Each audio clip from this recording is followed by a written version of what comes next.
নমস্কার বন্ধুরা, আপনারা দেখছেন বাংলার তথ্য প্রযুক্তি চ্যানেল। তো এই মুহূর্তে সবচেয়ে বড় খবর হলো আপনাকে রেশন কার্ডের সাথে আবার করে আধার কার্ডের লিঙ্ক করাতে হবে। হ্যাঁ, এর আগে আমাদের করানো হয়েছিল, কিন্তু সেটা আবার করে ডিঅ্যাক্টিভেট হয়ে গেছে। আপনার রেশন কার্ডে যখন সার্চ করবেন সেখানে দেখবেন যে লাল হয়ে আছে আপনার রেশন কার্ডের নাম্বারটা। সেহেতু আপনাকে রেশন কার্ডের সাথে আধার কার্ডের লিঙ্কটা এবছরই করাতে হবে। তো আপনারা কি করে আপনার মোবাইলের মাধ্যমে আধার কার্ডের লিঙ্ক করাবেন? সেক্ষেত্রে আপনাকে রেশন দোকানে বা বিডিও অফিসে যেতে হবে না। আধার কার্ড ও রেশন কার্ডের জেরক্স জমা দিতে হবে না। নিজের মোবাইলের মাধ্যমে বাড়িতে বসে আপনি খুব সহজেই এটা করে নিতে পারবেন। তো ভিডিওটি খুবই গুরুত্বপূর্ণ, শেষ পর্যন্ত দেখতে থাকুন। আর আপনি যদি এই চ্যানেলে নতুন হন, অবশ্যই চ্যানেলটিকে সাবস্ক্রাইব করে দেবেন এবং পাশের বেল আইকনটি প্রেস করে দেবেন, যাতে এই ধরনের নতুন নতুন তথ্য সবার আগে আপনার কাছে পৌঁছে যায়। তোরা সবার প্রথমে আপনারা আপনাদের মোবাইলে ক্রোম ব্রাউজারটি ওপেন করে নেবেন। নিয়ে সার্চ অপশানে সার্চ করবেন WBPDS। এটা সার্চ করার পর আপনাদের সামনে ঠিক এরকম একটা ইন্টারফেস আসবে। এখানে সবার উপরে যে অপশানটা আছে food and supply department, government of West Bengal, আমরা এই অপশানটাতে ক্লিক করে দেবো। লিঙ্ক আমি ডিসক্রিপশানে দিয়ে দেবো, আপনারা চাইলে সরাসরি সেখানে ক্লিক করে এই পেজে চলে আসতে পারবেন। তো এই পেজে চলে আসার পরে দেখুন এখানে অনেকগুলো অপশান আছে। Citizens home, self service for ration card, apply for distributorship. তো এখানে যে অপশানটা আছে self service for ration card, আমরা এই অপশানটাতে ক্লিক করে দেবো। এই অপশানে ক্লিক করার পর আপনাদের সামনে ঠিক এরকম একটা ইন্টারফেস আসবে, self service of ration card. তো আমরা এখানে অন্য কিছু আর দেখব না। এখানে যে KYC link Aadhaar to active ration card, তো আমরা এই অপশানটাতে ক্লিক করে দেবো। এই অপশানে ক্লিক করার পর আপনাদের সামনে ঠিক এরকম একটা ইন্টারফেস আসবে।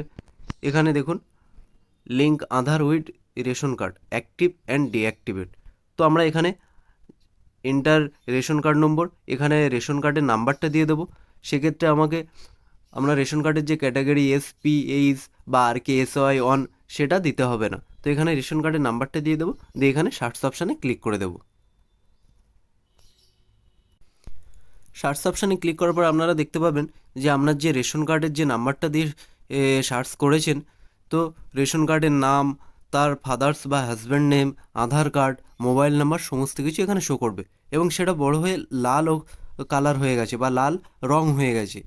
সেক্ষেত্রে এখানে দেখুন আধার কার্ড লিঙ্ক স্ট্যাটাসে এই অপশানটাতে দেখুন আমরা Aadhaar card is not linked yet, অর্থাৎ আধার কার্ড আপনার লিঙ্ক করা নেই। তো আমরা এবার আধার কার্ডটা লিঙ্ক করব। এটা না করলে আপনার রেশন দোকান থেকে আপনাকে মাল দেবে না। তো ওখান থেকে আমরা নিচের দিকে চলে আসব। নিচের দিকে চলে আসলে দেখতে পাবো যে enter Aadhaar card number, OTP will be send to the mobile number linked with your Aadhaar.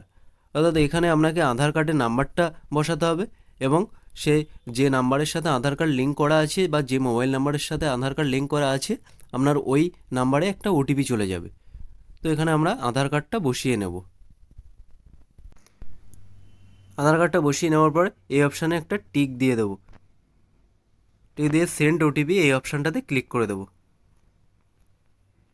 Send OTP click করার পর আপনাদের সামনে এরকম একটা ইন্টারফেস আসবে। এখানে এন্টার OTP, আপনার মোবাইল নাম্বারে যে OTP গেছে সেই OTPটা এখানে বসিয়ে দেবেন, দিয়ে সাবমিট অপশানে ক্লিক করে দেবেন। সাবমিট অপশানে ক্লিক করার পর আপনার আধার কার্ডের যে সমস্ত ডিটেলস সেটা আপনার সামনে শো করবে। তো দেখুন এখানে আধার কার্ড নাম, care of, date of birth সমস্ত কিছু এখানে শো করছে। তো এখানে যে অপশানটা আছে ভেরিফাই অ্যান্ড সাবমিট, আমরা এই অপশানটাতে ক্লিক করে দেব। এই অপশানে ক্লিক করার পর Aadhaar card has been successfully linked with your ration card, আপনার আধার কার্ডটা এখানে সাকসেসফুলি লিঙ্ক হয়ে গেছে রেশন কার্ডের সাথে। তো বন্ধুরা, আজকের এই ছিল ভিডিও। তো আপনারা ভালো লাগলে অবশ্যই ভিডিওটি লাইক করে দেবেন, আর আপনি যদি এই চ্যানেলে নতুন হন চ্যানেলটিকে সাবস্ক্রাইব করে দেবেন, যাতে নতুন নতুন এই ধরনের তথ্য সবার আগে আপনার কাছে পৌঁছে যায়। ভালো থাকবেন, সুস্থ থাকবেন, ধন্যবাদ।